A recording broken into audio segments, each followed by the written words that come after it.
Traders point நண்பர்களுக்கு சிறப்பு வணக்கம். நம்ம டிஸ்க்ளைமர் எடுத்துக்கிறோம். நம்ம செபி ரிஜிஸ்டர் அட்வைஸரோ ஆர்ஐவோ கிடையாது. நம்ம இங்கே பேசக்கூடியது எல்லாமே தகவலாக மாத்திரமே பார்க்கப்படணும். இது யாருக்கும் முதலீடு சம்பந்தமாகவோ பங்குகளை வாங்கவோ விற்கவோ நம்ம எந்த ஆலோசனையும் கொடுக்கப்படலை. எல்லா தொழிலையும் ரிஸ்க் இருக்கும். ரிஸ்க்கை புரிஞ்சுட்டு எச்சரிக்கையோடு தொழில் செய்யும்போது எல்லாமே நல்லாயிருக்கும். நம்மளை ஆதரிக்கிற அனைத்து நல்ல உள்ளங்களுக்கும் நன்றி. வளமுடன் வாழ்க. நண்பர்களே, நம்ம மிட் கேப் பார்த்துட்ருக்குறோம். அந்த மிட் கேப்பில் அந்த வரிசையில் இப்போ நம்ம பார்க்கக்கூடியது பெட்ரோநெட். இவங்க வந்து ட்ரெண்ட் லைன் கிளாஸிஃபிகேஷன்ஸில் ஸ்ட்ராங் பெர்ஃபார்மர் அப்படிங்கிற கிளாஸிஃபிகேஷனில் இருக்கிறாங்க. இன்னும் கொஞ்சம் க்ரோத் ஆகிறதுக்கான வாய்ப்பு இருக்குங்கிறது தான் இதோடைய புரிதல். கரண்ட் ப்ரைஸ் 337 இருக்குது. இவங்களோட ஹை ஃபினான்ஷியல் ஸ்ட்ரென்த் இருக்குது, அஃபோர்டபிலிட்டி இன் வேல்யூஷன் இருக்குது, டெக்னிக்கலாக மொமெண்டம் ஸ்கோர் நல்லா இருக்கிறதுனால டெக்னிக்கலாக புல்லிஷில் இருக்குது. அதே சமயத்தில் அனாலிசிஸ்ட்டு ப்ரைஸ் டார்கெட்டை 286ன்னு சொல்லிட்டு டார்கெட்டை டவுன் சைட் பண்ணியிருக்கிறாங்க. பிஇயை பொறுத்த வரைக்கும் இது செல் ஜோன் காட்டிக்கிட்டு இருக்கு. இவங்களுடைய ஃபண்டமெண்டல் கீ மெட்ரிக்ஸை பார்த்தோம்னாக்க நல்லா சால்வன்சி பொசிஷன் நல்லா மெயின்டைன் பண்ணுறாங்க. 20%க்கு மேலே ரிட்டர்ன் எடுக்கிறாங்க. நல்ல ஹை ப்ராஃபிட்டபிலிட்டியும் இருக்குது. கடன் இல்லாத கம்பெனி. இப்படி இருக்கக்கூடிய இந்த கம்பெனியோட பிஇ பார்த்தோம்னா 13.9 இருக்குது. அதே மாதிரி பிபி 2.9 இருக்குது. இது ரெண்டுமே நமக்கு க்ரோத் பொட்டன்ஷியலை இண்டிகேட் பண்ணினா கூட நம்ம வந்து கொஞ்சம் கவனத்தில் எடுத்துக்க வேண்டியது, பிஇயை பொறுத்த வரைக்கும் 15ஓட ரிட்டர்ன் ஆகாமல் இருக்கணும். அப்படி பிரேக் பண்ணி போனோன்னா 25 நோக்கி போகிறதுக்கு வாய்ப்புகள் இருக்குது. 15ஓட ரிட்டர்ன் ஆகிட்டான்னா கீழே இறங்கி கரெக்ஷன் வந்துட்டு போகிறதுக்கு வாய்ப்புகள் இருக்கும்.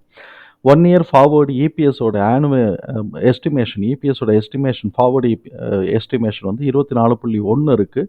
அதே சமயத்தில் ஃபோர்காஸ்டர்ஸ் வந்து 5.7% வந்து இதில் சர்ப்ரைஸை பாசிட்டிவாக எதிர்பார்க்குறாங்க. போன வருஷம் இந்த கம்பெனி வந்து என்ன பண்ணியிருக்கிறாங்கன்னா நிஃப்டி 50ஓட ரிலேட்டிவ் ரிட்டர்ன் பார்க்கும்போது 21.6 கொடுத்துருக்குறாங்க. கன்சல்டன்ஸ் ரெக்கமெண்டேஷன்ஸில் 31 அனாலிசிஸ் ரெக்கமெண்ட் பண்ணியிருக்கிறாங்க. அதில் 6 பேர் வந்து பை கொடுத்துருக்குறாங்க, 14 பேர் ஹோல்டு கொடுத்துருக்குறாங்க, 11 பேர் வந்து செல் கொடுத்துருக்குறாங்க. கேஷ் ஃப்ளோ பொறுத்த வரைக்கும் net cash flow year on year increase ஆகிருக்கு. அதே மாதிரி கேஷ் ஃப்ரம் ஆப்ரேஷனும் இயர் ஆன் இயர் இன்க்ரீஸ் ஆகிருக்கு. ஆனுவல் ரிசல்ட்டை பொறுத்த வரைக்கும் net profit year on year 9% increase ஆகிருக்கு. ஆனால் ரெவின்யூ வந்து 11% நெகட்டிவாக போயிருக்கு. இப்போ இவங்களுடைய டிடிஎம் புக் வேல்யூ எவ்வளோ இருக்குன்னு பார்ப்போம். Current book value 116.1, TTM book value 421. Quarterly பெர்ஃபார்மன்ஸஸை பொறுத்த வரைக்கும் quarterly net profit year on year, அதாவது இந்த மார்ச் 2024 மார்ச்சையும் 2023 மார்ச்சையும் கம்பேர் பண்ணும்போது 23% நெட் ப்ராஃபிட் இன்க்ரீஸ் ஆகிருக்கு. ஆனால் ரெவின்யூ வந்து 0.04% வந்து கம்மியாக இருக்குது. குவார்ட்டர்லி பெர்ஃபார்மன்ஸ் Q2 Qவில் நம்ம பார்க்கும்போது ரெவென்யூ கம்மியாக இருக்குது, நெட் ப்ராஃபிட்டு அதுவும் கம்மியாக இருக்குது. ஸோ ஆப்வியஸாக நமக்கு இபிஎஸ் வந்து கம்மியாக இருக்குது 3 பாயிண்ட்டு. இப்போ இவங்களுடைய ஷேர் ஹோல்டிங் பேட்டர்னை பொறுத்த வரைக்கும் ப்ரொமோட்டர்ஸ் வந்து அன்சேஞ்சு அப்படியே 50% மெயின்டைன் பண்ணிகிட்ருக்குறாங்க. இவங்க வந்து எஃப்ஐஎஸ் 0.6% இறக்கி வச்சுட்டு டிஏஏ வந்து 0.6% ஏற்றி வச்சு பேலன்ஸ் பண்ணிட்டாங்க. இப்போ இந்த டேட்டா எல்லாத்தையும் தூக்கி நம்ம எக்ஸல் ஃபார்மேட்டில் போட்டுட்டோம். நம்ம கவனிக்க வேண்டிய விஷயம் வந்து ஃபேர் ப்ரைஸ் 252 நமக்கு காட்டுது. இது அப்போ நம்ம லோன்னு நம்ம எதை எடுப்போம் அப்படின்னு சொன்னால் 378க்கு தான் நம்ம லோன்னு சொல்லுவோம். 378 பிரேக் பண்ணும்போது தான் இது ஃபர்தராக மேலே அடுத்த கட்டத்துக்கு ஏறும், இல்லை 378ஓட திரும்புதான்னு பார்க்கணும். இப்போ கரண்ட் ப்ரைஸு 337 போய்கிட்டு இருக்கு. சரி, இவன் ஃபர்தராக மேலே ஏறுறதுக்கான என்ன ஆப்பர்ச்சுனிட்டி இருக்குது அப்படின்னு பார்த்தோம்னா, இபிஎஸோட டிடிஎம் ஆனுவல் 24.4 இருக்குது.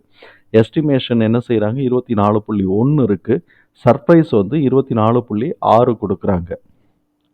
அதாவது சர்ப்ரைஸ் 5% பூஸ்ட் பண்ணும்போது 24.6 வருது. அப்போ போன தடவை இருக்கக்கூடிய அதே எஸ்டிமேஷன் தான் இந்த தடவை இருக்குது. 0.2 தான் ஒரு வேரியேஷன் வச்சுக்குவோம். அப்போ என்ன ஆகுதுன்னா இபிஎஸ் வரைக்குமாவது இல்லாட்டி எஸ்டிமேஷன் வரைக்குமாவது ஏறுறதுக்கான வாய்ப்புகள் இருக்குது அப்படிங்கிறத நம்ம பார்க்குறோம். இவன் 378 உடைச்சான் அப்படின்னு சொன்னாக்க என்னென்னலாம் வாய்ப்பு இருக்குது அப்படின்னு பார்த்தோம்னா, 378 உடைக்கும் போது 431லேருந்து 504 வரைக்கும் ஒரு ஸ்கோப் இருக்குது. இந்த 504 இருக்குது. அப்புறம் இந்த 481ன்னு வச்சுக்குவோம்.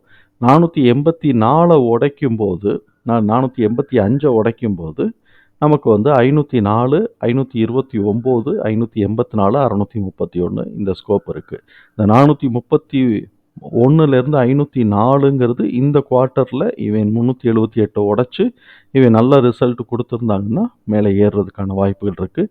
இந்த குவார்ட்டருக்கான டிடிஎம் இபிஎஸோட எஸ்டிமேஷன் 6.4 இருக்குது. அதை தாண்டி கூட எடுத்தாங்கன்னா இது சரசரன்னு மேலே ஏறி பிரேக் அவுட் கொடுத்து மேலே ஏறுறதுக்கு நல்ல வாய்ப்புகள் இருக்குது.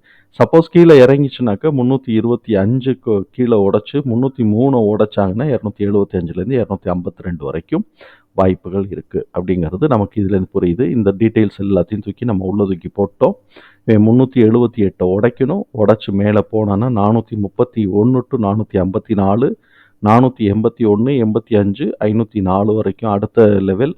523லேருந்து 529 வரைக்கும் இந்த லெவல். இதோட திரும்புகிறானா இல்லையான்னு பார்க்கணும். அப்படி இல்லைன்னா இதை உடச்சி போனான்னா 577லேருந்து 584, அதுக்கும் மேலே போனால் இதெல்லாம் ரெசிஸ்டன்ஸ் லெவல். 522 கடைசி லெவலில் நமக்கு 522லேருந்து 630 கிடைக்கிது. சப்போஸ் கீழே அவன் உடச்சி போகிறான்னாக்கா 272, 228, 303 உடைச்சாங்கன்னா 272 டு 228, 252, அதையும் உடைச்சாங்கன்னா 172 டு 127. ஸோ இப்போ மேக்ஸிமம் வந்து இது இந்த அளவுக்கு இப்போ இறங்குவாங்களாங்கிறது தெரியல. இபிஎஸ் நல்லா வந்துருச்சுன்னா மேலே ஏறட்டும். இறைவனுடைய திருக்கரணையினால் இங்கே கரெக்ஷன் எடுத்தால் கூட 303ங்கிறத நம்ம இங்கே போட்டுக்குவோம். 330, 325, 325 டு 303, அதை நான் என்ட்ரி போடாமல் விட்டுட்டு நான் என்ட்ரி போட்டுக்கிறேன். 325, அப்புறம் 303, 303. ஸோ 325 டு 303 இந்த ரேஞ்சுக்குள்ளே சப்போர்ட் எடுத்து மேலே போனான்னா மேலே போகிறதுக்கு நல்லாயிருக்கும்.